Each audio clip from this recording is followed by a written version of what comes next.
Hi guys, John the Firearms Instructor, and we're talking loading magazines. This is probably one of the most challenging things for a new student.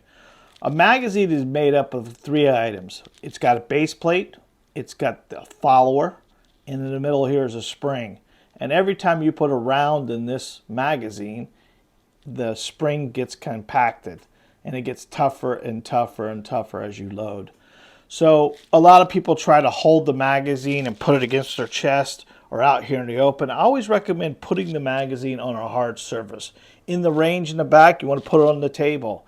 But there are two methods that I teach most of my students that I think I want to share with you today. And I think either one of these will work perfectly for you. A lot of times for women, it's very challenging for them to have enough pressure with their thumbs to work. So the cross method, the very first one, is the one I recommend for women on a regular basis. I want you to give this a try. Let me show it to you real quick. We're going to hold the bullet in a sideways method like this, push down on it, and roll it in.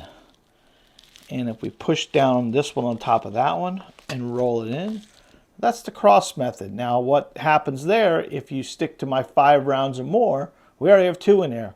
Getting to 3 and 4 and 5 would be easy. Loading a full magazine is even tough for me. This is a Shield Plus magazine. It holds 13 rounds. You get past 8 or 9 rounds, it's very tough to do it with your fingers. But that is the cross method. I think if you tried that, it would help you. Now, there is another method. We call it the PEZ Dispenser Method.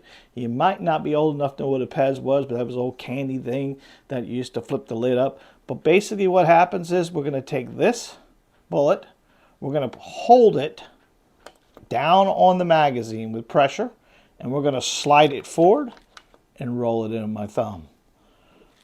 Press it down, roll it in my thumb. Now that method is a lot easier because it compacts, it makes the bullet go straight down, the spring goes straight down, and it works a lot better.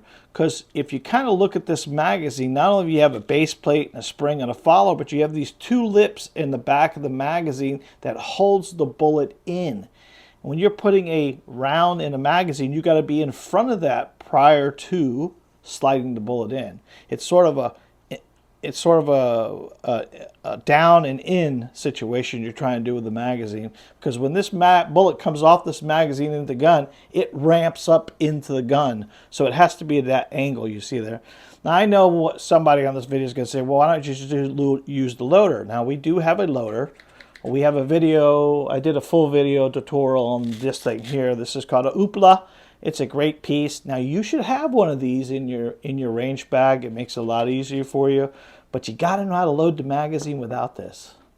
Once you know how to load the magazine, you'd be allowed to use this. As a firearms instructor, a student comes to class and they've got one of these, we don't let them use them until we know how to load it this way. Because you may be somewhere where you need to load a magazine and you don't have your crutch with you. So give these 2 methods a try. I think will help you tremendously. Until next time, God bless, be safe, and remember, you are your first line of defense. How do you load your magazine?